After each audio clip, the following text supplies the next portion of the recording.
اپنے دل پر ہاتھ رکھ کر بولیں کہ یہ نعت خوانی اس طریقے سے ہوتی ہے، نعتیں اس طریقے سے پڑھی جاتی ہیں، یہ انداز ہوتا ہے نعتیں پڑھنے کا۔ انہوں نے بدنام کر دیا یار ہم لوگوں کو، ہمارے مسلک کو، ان کی حرکتوں نے، ان کے کرتوتوں نے بدنام کر دیا۔ میری لاش گھمائی جائے ان کی گلیوں،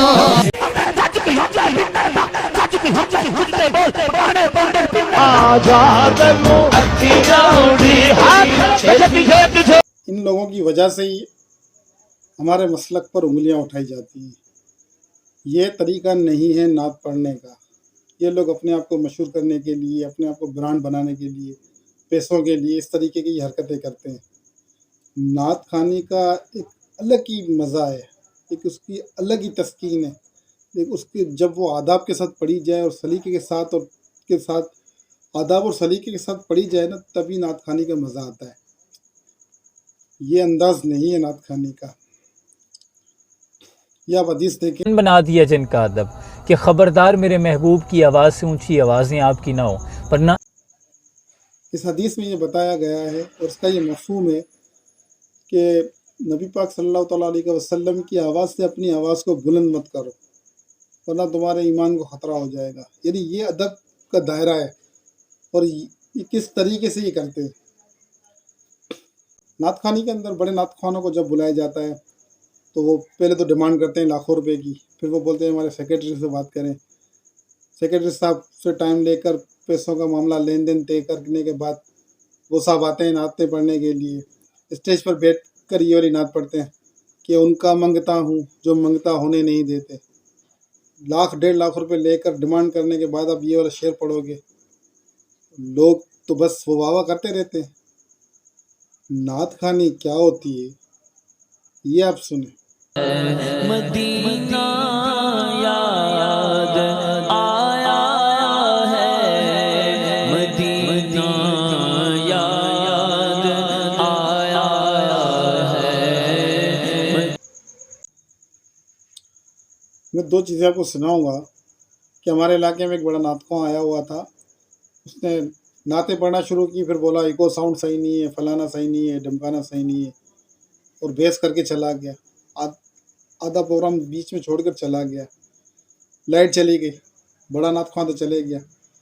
کچھ بزرگ بیٹھے ہوئے تھے، وہ اسٹیج پر جا کر بیٹھ گئے اور نعتیں پڑھنا شروع کر دی۔ لائٹ چلی گئی، ایکو ساؤنڈ تھا نہیں، لیکن جو اس کے اندر لطف آیا اس نعت خوانی کے اندر، ایسا لطف بڑی بڑی نعت خوانیوں کے اندر نہیں آیا۔ تو یہ نعت خوانی جو ہے وہ دل کا معاملہ ہے، نعت وہ ہونی چاہیے جو دل کو لگے۔ یہ جو آج کل جو نعتوں کا فیشن جو طریقے کا چل رہا ہے نا، یہ ادب کے دائرے سے بھی نکل جاتا ہے۔ نعت بہت عظیم چیز ہے۔ جو پہلے لکھنے والے جو نعت لکھتے تھے وہ کس قدر ادب سے لکھتے تھے، ان کی اب تاریخ اٹھا کے پڑھے نا، وہ اتنا ادب کرتے تھے، اتنا ادب کرتے تھے جس کی کوئی حد نہیں ہے۔ اور آج کل پڑھنے والے اپنے حساب سے، اپنے اسٹائل سے، اپنے طریقے سے، پتہ نہیں کس کس طریقے سے پڑھتے رہتے ہیں کہ دوسرے لوگوں کو موقع مل جاتا ہے۔ آخری میں آپ کو واقعہ سناؤں گا کہ میں حیدرآباد کے اندر گیا ہوا تھا، وہاں نعت خوانی کے اندر بیٹھا ہوا تھا، وہاں ٹی وی کا ایک مشہور نعت خواں آیا، تو کمپیر نے ان کو بولا، کمپیر نے اعلان کیا کہ ٹی وی کے مشہور نعت خواں بہت بڑے نعت خواں ہیں، ہم ان کا شکریہ ادا کرتے ہیں کہ یہ ہمارے اس پروگرام میں کے اندر تشریف لے کر آئے۔ اس شخص نے پتہ ہے کیا بولا؟ اس شخص نے بڑی زبردست بات کہی۔ اسے کوئی دعوت نہیں دی گئی تھی، اسے کوئی پیسہ نہیں دیا گیا تھا، وہ علاقے میں برابر میں رہتا تھا، نعت خوانی چل رہی تھی، وہ کہیں نعت کا پروگرام کر کے آیا اور یہاں پہنچ آیا نعت پڑھنے کے لیے، اور اس نے یہ کہا کہ یار آپ بولتے ہو کہ ہم آپ کو شکریہ ادا کرتے ہیں، یار میں تو کہتا ہوں کہ مجھے تو نبی پاک صلی اللہ تعالیٰ علیہ وسلم نے بلایا اور میں یہاں نعت پڑھنے کے لیے آیا ہوں، انہوں نے مجھے شرف بخشا ہے تو میں یہاں آیا ہوں۔ ایک وہ سوچ ہے اور ایک ان لوگوں کی سوچ ہے۔ ہم دعا کرتے ہیں کہ اللہ تعالیٰ سب کو ہدایت دے، آمین۔